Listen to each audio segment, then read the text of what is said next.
Moving on, Broad Street Parkway information. Mr. Van Corp, please join us.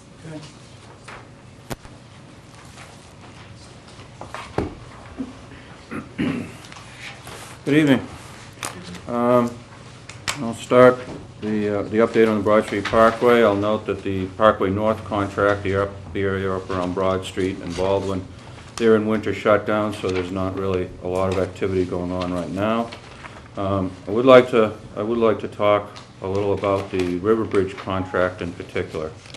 And I'd like to talk about, for several months now, in the update, we've talked about concerns with the shaft foundations for the River Bridge, and that they've been running behind schedule. And so we continue to be concerned, and I'd say we continue to be more and more concerned as this continues. In the course of drilling these shaft foundations, we've observed mechanical issues with their equipment. We've seen breakdowns. We've seen slow productivity when we compare to the schedules that we've received from the contractor. They've had recurring problems with a particular aspect of the installation.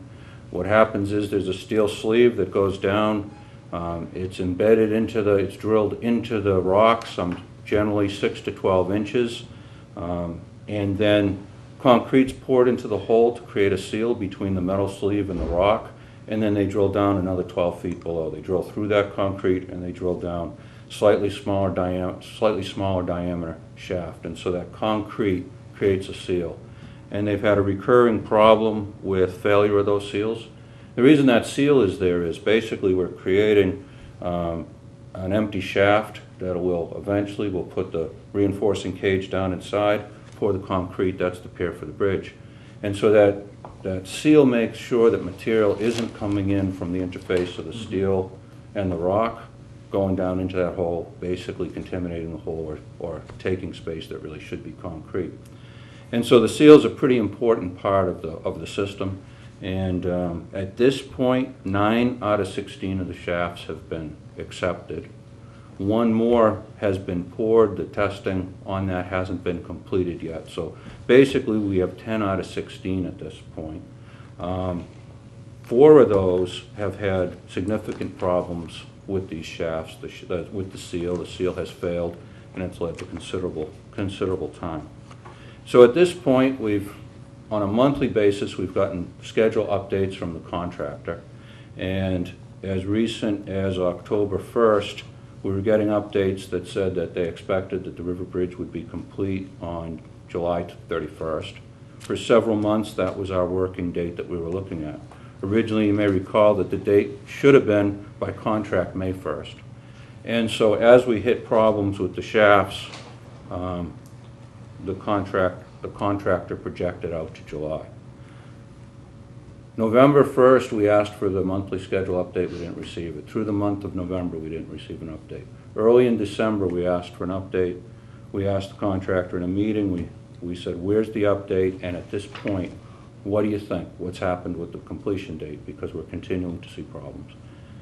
During the meeting, the contractor said they thought that it had probably slid to mid-August. We said, we need that schedule. The schedule came in. We evaluated the schedule, found that there were some errors in the schedule, and overall we determined that we really did not think that schedule was reliable and provided a real basis to understand what was going on with the schedule. The contractor was notified that the schedule submittal was rejected and was directed to give us a schedule update this week. It may have come in today, but if it did, it was late in the day. I left my office at about 3. I didn't have it yet. So we're waiting to get that schedule. At this point, we're not really sure what the true implications of the ongoing problems with these shafts are. We've talked before, there are provisions in the contract. If the contract's late, liquidated damages can be assessed to the contractor.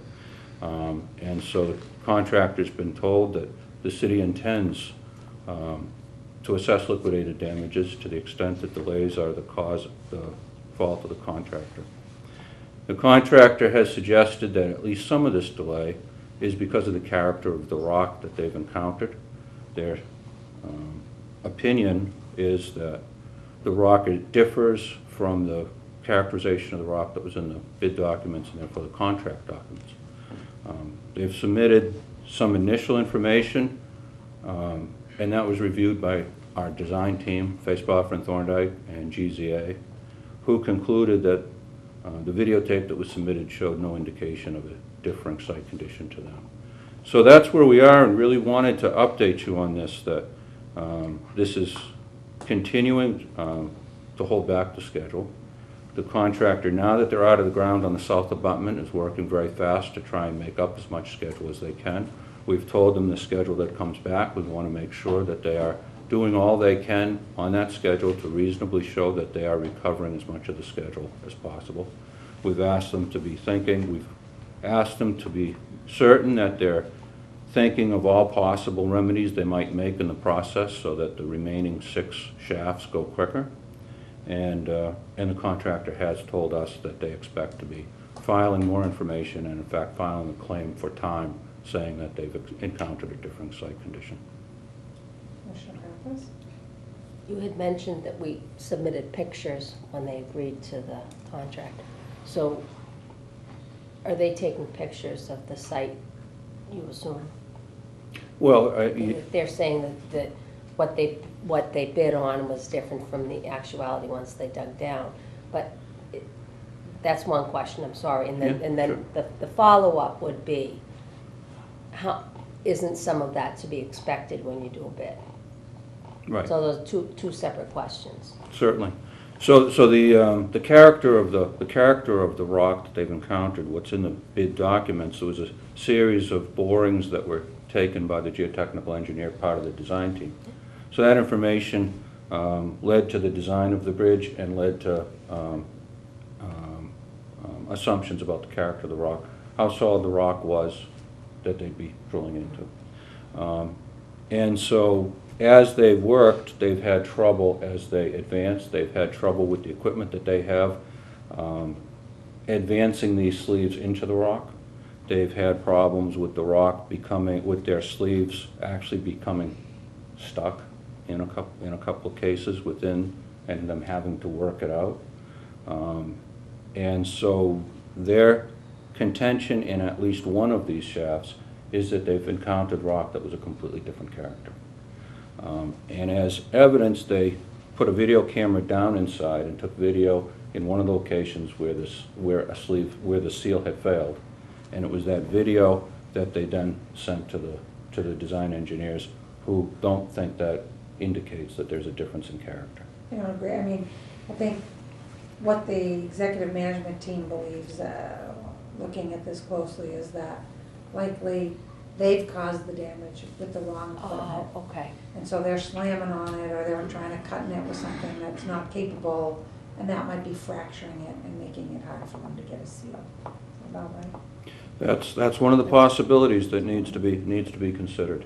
In two of the cases where there's been problems with the seals, it happened to be places where, in the course of their setting the casings, they got them misaligned. In one case, out of vertical plumb. In another case, they managed to have it wrong horizontally. And so, in the effort to pull out that case and to put it back into the same position, it involved vibration, involved equipment putting vibration in, and so a possibility, and I'm not a geotechnical expert, but a possibility is in all that vibration we have to consider, was the rock fractured? And in fracturing the rock, does that add to the problem in that seal? Are they sealing into something that was expected by the design engineers to be solid rock, but it's been fractured from the equipment? Sort of like stripping a screw in this thing, so, Oh, I know exactly, okay. on that idea. Commissioner? But we're feeling confident that we have somewhat of a defense against that. Well, I think what we have is we have a construction administration team, and we have specifically for the purpose of observing this work, Parsons Brinkerhoff is the firm that's provided the expertise that day in, day out is taking very, very exacting records, Good. daily reports, and they have staff on site that are truly experts in these type of foundations. you know, just because they continue to have mechanical breakdowns, and just because they seem to have low productivity, doesn't mean that in some cases they might hit a different site condition. I don't think anyone wants to be unfair. At this point, we haven't seen any evidence that they've actually hit a different site condition. But we are following up, I We guess is what I'm absolutely hearing. are. Well, we have oversight on it every day. The point and the reason that I sent out the letter I sent to you and sent to the Board of Aldermen is just to let you know that, look,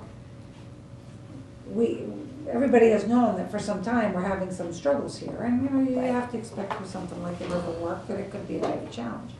But we want to make sure that everybody understands that we're not agreeing with the contractor about why he sees as a problem and what we see as a problem. And we don't want to surprise you later and go, so, Right. we haven't been agreeing Right. with them. Right. And we keep rejecting his schedule saying, Right. get the right equipment, get the job done, stay on schedule. And so our remedy is liquidated damages. And his remedy is to find reasons why liquidated damages would not be Right. reasonable. And so we just want to Right. make sure everybody's aware that we are doing our due diligence to try to make sure that we're protecting the city's best interests and costs. And the contractor's gonna try to find a way to make himself whole. Commissioner? Even if we're still arguing over this, and I don't mean to be a sniper or anything, is there a way that they can move forward in other areas more Oh, yeah. quickly? Well, and that's what they've been doing. Yes, as I said, they're working hard on the south abutment. The south abutment had 5 of these shafts that had to be complete. As soon as they were done, they were working on the south abutment, and they're doing Okay. what they can. The one they just finished, and we're waiting for the final testing on, we'll let them get going on the northerly Okay. abutment, and they'll get working on that. Okay. It's the same company that's also doing the Fairmont Street Bridge. Yeah. And if you've been down in that area, you'll see that they're advancing very quickly They are. on doing work there. But if I could also say something about liquidated damages, and I mentioned liquidated damages. And liquidated damages, and earlier I said I'm not a geotechnical engineer. I'll also have to say here, I'm certainly not an attorney. But liquidated damages it's a number that's assessed per day of being late because so many of the damages associated with lateness are difficult to really put a number on.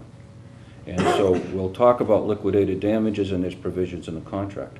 But that's not also to say within being late, there are real damages.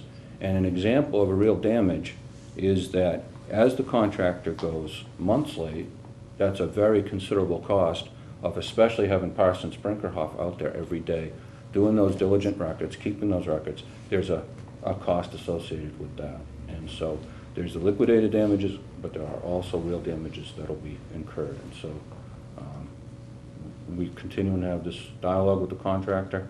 We're certainly hoping that they find a way to complete the last 6 of these shafts quickly and get about the business of getting above ground and finishing this. Yeah, the goal is, let's get the work done. Right. Exactly. Time's money. And I think, you know, they are continuing, but we'll keep you up to speed on what's happening. So, also on that contract, I just mentioned the Fairmont Street Bridge. There is quite a bit of progress going on there. In the report, we had said that the footing for one of the abutments has been poured. The footing for the other abutment was poured today, and so they're continuing to make progress on the Fairmont Street Bridge. And so I would say, if anything, I think they may be a little ahead of schedule at this point on the Fairmont Street Bridge. So, looking at the south contract, this is the contract within the mill yard itself. Previously, we've talked about there were some tunnels that included steam pipes in them from the old steam power of the mill yard. Those were encountered at a depth that was higher than we expected, and therefore in the work. And so the work on abating the asbestos insulation on those pipes has started. They're putting together their decontamination facilities, their stockpiling facilities to seal and bag the waste as they take it out, and they're just starting now to remove the asbestos off those pipes. It's probably going to take 3 or 4 weeks to get that remedied, so it'll be work that they'll have done during this winter. At the same time, we're looking at the design overall and seeing what we're going to do about those tunnels, how we're going to address those, what's the best remedy for that. And so that'll involve discussions with the design engineers as well as the contractor. So that's the biggest focus of work on Parkway South now is taking care of that asbestos that we've encountered. Work on the chimney, work on the inside of the chimney is continuing. What they need to do in there, they're going to be spraying on 4 inches of gunite inside the chimney. They are now attaching welded wire insulation inside the chimney. They're closing it up right now. They expect to have it closed very soon, and they're going to be heating the inside of it. They've built a lift inside the chimney so that they have started at the very bottom. They've got the welded wire in place, and they're going to work their way up. So their intention is to work through the winter. They were running late on schedule, and this was working through the winter was part of how they're mitigating the delay in their contract. So it seems to be, their efforts in the winter seem to be going well so far. The fire pump relocation, previously we've got the 12-inch water main is complete and in place. The fire pump chamber, the fire pump comes, all of the mechanical equipment came together in a precast concrete chamber. That was set this week and put in place. They're making connections to that. They expect to be testing the system next week, and so that's good news. They're making progress, but this contract also, completion date was December 8th, and here we are in January, and so here too we'll be having a discussion with the contractor about damages that have been caused by their delay, and specifically how it affects the South contract, the Parkway contract, to the extent of the pump. The new pump, as soon as that's in place and hooked into the system and accepted, then that'll allow the old pump house to be demolished, and that's a item of work on Continental Paving's contract on the South Parkway. So we're looking at what the implications of that are. The reason this was late, the fire pump, the supplier of the fire pump was just simply late. The contractor ordered it, and it came late, but it's under the contractor's control and responsibility. Storehouse number 2, the work there is complete. The waste house relocation, well, it wasn't relocated. The waste house demolition is also complete. In terms of the right-of-way, the acquisition is complete. We talked last time about the disposition of surplus property, and that what we had learned over the last couple of months is that the process as described by Federal Highway through DOT is different than when we first started out. The rules have kind of changed. They're looking for, as I explained, they're looking for the properties that are not needed for the Parkway, that the city would reimburse the project all of the expenses that were spent acquiring the property, with the idea that then as work proceeds, that same money would be reimbursed back to the city. So it's project money spent on right-of-way. The right-of-way is not needed, the cost will go back to the project and then reimbursed out. And so our only concern there is making sure that all of the money that goes back for those acquisition costs, that there actually is enough expenses, enough work remaining so that all of it will be reimbursed. And so that discussion is continuing with DOT and with Federal Highway. On the same topic, surplus property, at this point, we've talked before, the budget that was put together for the project called for an expectation of $2 million would be gained from the sale of surplus property that would go back to the project. At this point, more than $400,000 property has been sold for more than $400,000, and so we're in the process of working with DOT to make sure to get that money back into the project funding. Your point right before what you just said, that we're unsure if we're going to get reimbursed, is it DOT that makes that decision, or who makes that decision? It's really a function of how much work is ahead. So what happens is, for example, the Parkway South contract. If this month they were to do $500,000 worth of work, the city pays them $500,000 and then sends a request to the Department of Transportation to reimburse with federal funds to reimburse that cost. So over the course of the next few months, we'll be completing significant parts of the work. there'll be less and less project expense ahead of us that could stand as a basis for reimbursing us. And so our fear is, at this point, if there's of eligible costs, of costs that Federal Highway and DOT thinks are eligible for reimbursement, if, for example, there was only $4 million of work left that's eligible for reimbursement, and we paid $5 million back on these properties, then we'd be worried about how the city will get back that other $1 million. Do you see what I mean? Sort of. Okay, so let's say that, here's my question. Who gets the money if we sell properties at a certain amount of money and they say, well, that's not eligible? Does DOT keep the money? Well, no. Does the federal government keep the money? Well, let me frame it a different way. So $44 million of federal money was supposed to come to this project. It's an $80 million project. We should be able to spend $44 million. We weren't supposed to spend anything. Right. No. Well, if we would have done it back in the day, that may have been the case, but the cost has grown exponentially as you move forward. But the problem is, we were operating under the rules that have always been used with Federal Highway, that back in whenever it was, the 1990s, when a project was purchased, like Stevens Ave, a house was purchased, you go in, you buy that, you take the house down, the land is there.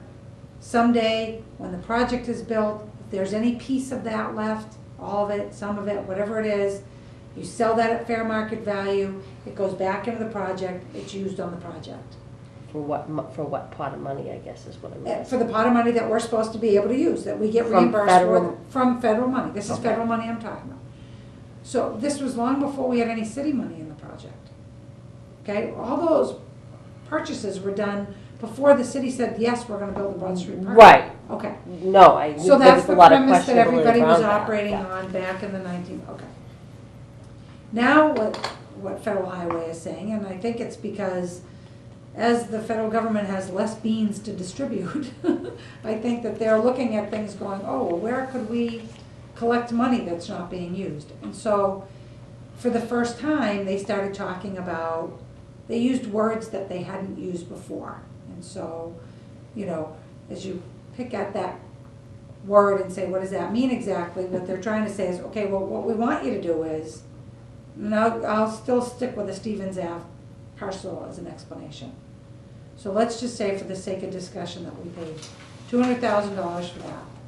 And then we paid $25,000 to demo it. So now they've spent $225,000 of federal money on that. We sell it. Now today it's not worth the same thing. There's no house on it anymore. So let's say we sell that piece of property and we get $100,000. They're saying, well, that's too bad. You owe us $225,000. And all you can put back in the project is the 100 instead of the whole amount. So what happens is, as we're moving forward and they want to collect money for those properties at a rate that we had never heard before, we don't want to end up at the end with federal money still on the table, not spent on our project, and city money spent instead. And so we're coming at that from multiple directions. We're trying to have the Department of Transportation work with us and support our contention that, hey, federal government, I understand that you might be changing the rules, but you signed off on all those projects as being eligible when that was done back in 1990, whatever. 1996. Okay, so you can't come back now and say, oh, you know what, you gotta pay it.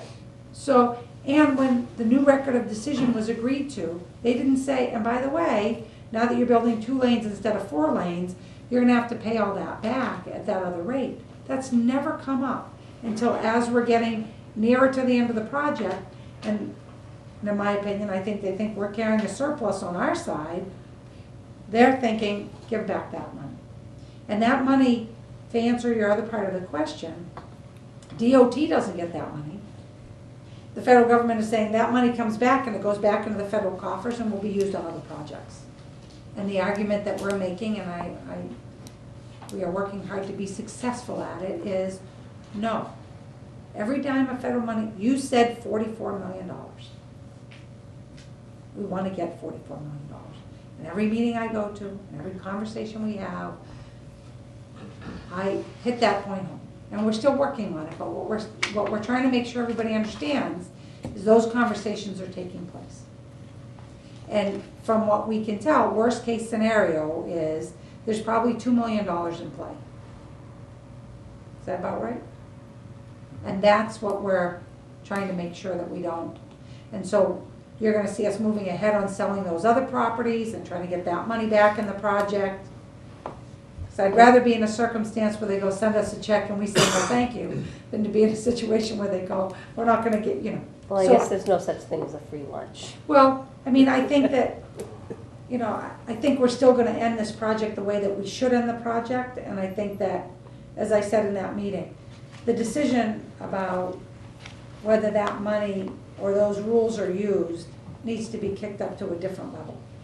And I think that we should be in a good position to win that argument. Can't be It just so- may be very So simple as to tell my husband, I canceled out your vote, you're wrong on the Broad Street Parkway. No. Nope. I still support the Parkway. I wish it wouldn't have cost as much in the end, but I also want people to understand that we are working hard to make sure that that $44 million, every cent of it goes in the project. And if there's work that's eligible that gets completed and paid for before, we don't want that to now be off the table and them say, well, we're not reimbursing you for that, that's already.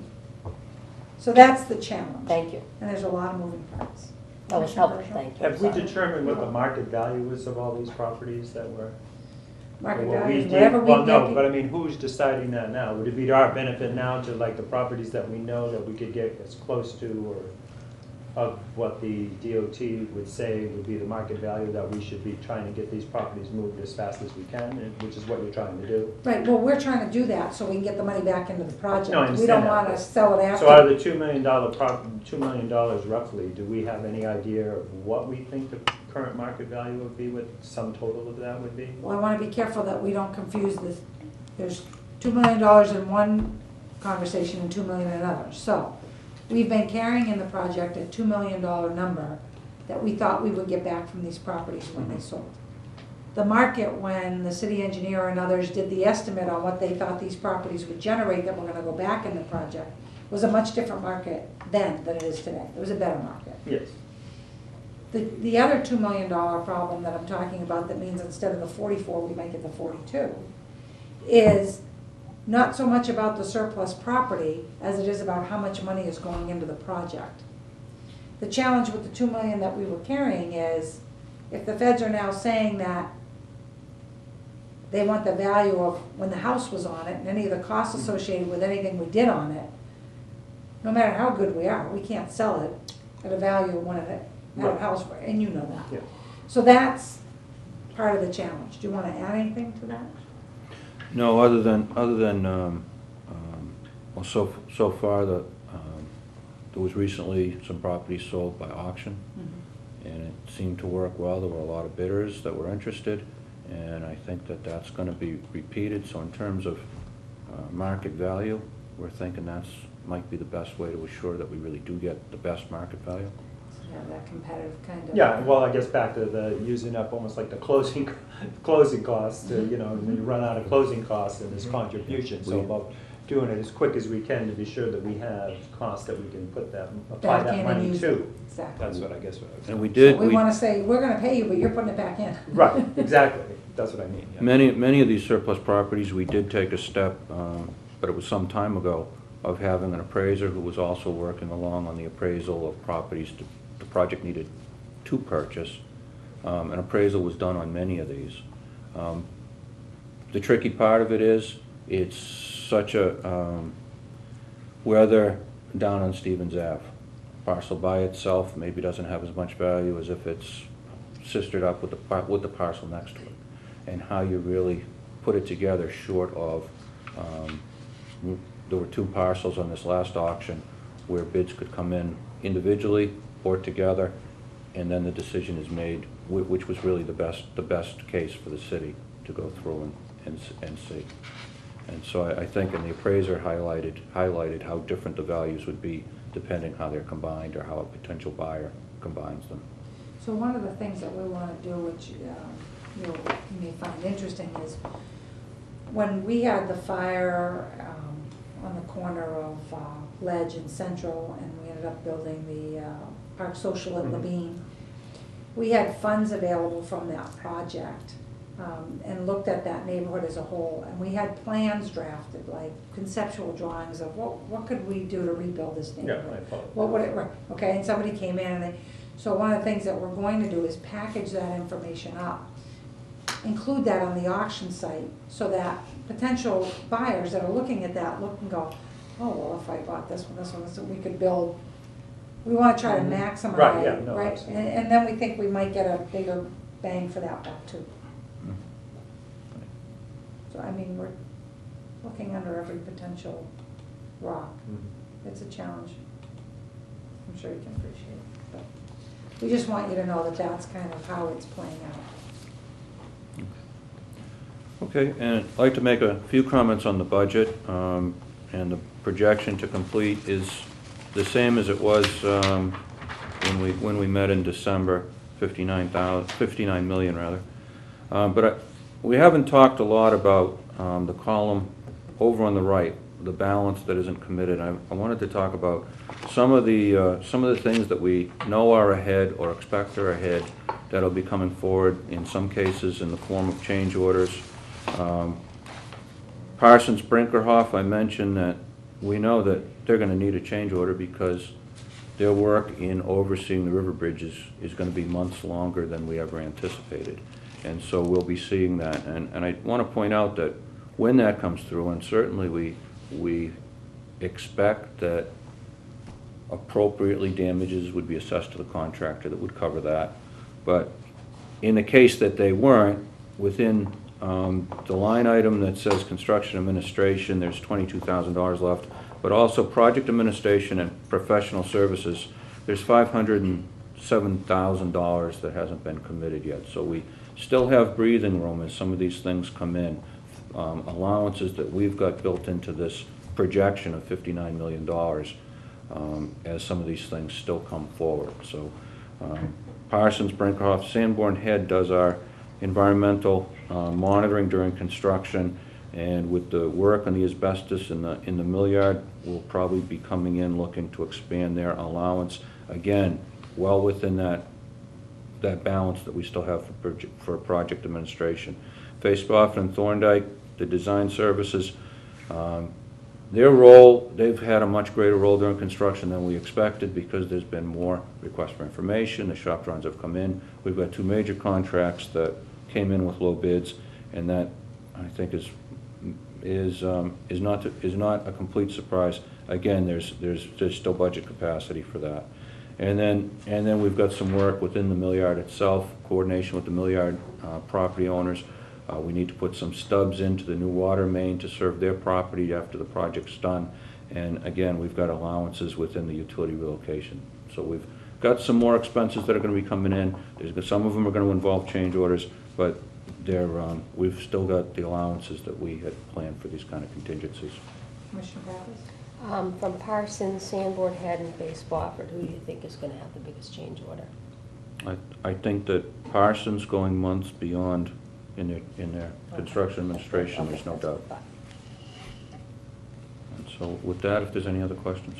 Commissioner Moran? Well, just to clarify in my own head, I was always under the impression that this was a $68 million project, going by this projection, and you said 84 million, and we're getting. So why doesn't that reflect on this? Mm-hmm. Why don't we have a chart that reflects that? Okay, so the $84 million number, that's from the beginning of time. That's when DOT was managing this project. The $68 million number you've heard, when the bond was approved in July 2008, at that time the projection said the cost to complete from 2008 on would be $68.1 million. So prior to that, DOT, in purchasing all this right away, and in their design work and planning work and management work they had done to date, had already spent some almost $20 million, I guess about $15 million. So that's the difference between the 82 and the $68 million numbers you hear. Okay. That's not reflected anywhere in this The analysis. 82 is not, because this has always been an analysis of from the time the city took the project over to completion. See, in So, the beginning, we weren't managing the project, the state was, and so they were buying and making decisions, and then when the vote happened for the bond, that's when we took over the municipal management, and that's the number we carried. I say the $80 million sometimes because I want to remind people, Yes. it is an $80 million project. You know, there was money spent before we took responsibility, but it's still an $80 million project, and I feel it's kind of disingenuous when I say it. You know, if you just say it's 68, I mean, 68 is our responsibility, but when you, particularly now when we're looking and talking about making sure that all the federal money is in, it's important for everybody to understand how big those two numbers look. I'm just thinking, for the public, shouldn't something be available stating that?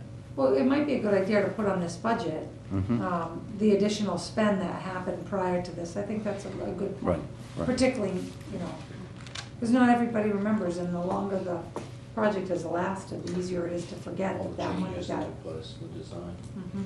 So maybe you just put an asterisk on the bottom about the Mhm. money that was spent from what date to what date. Right. I think that when the budget was first developed, it just wasn't put in here because nobody wanted to say, so where's that 20 million? Well, we never had it. They had, you know, so. Yeah, we took it over in 2008. Right. But yeah, So that's that makes sense. That is a Yeah, good it point, is a though, good yeah. point. Yeah, I agree. Thank you, John, to add that.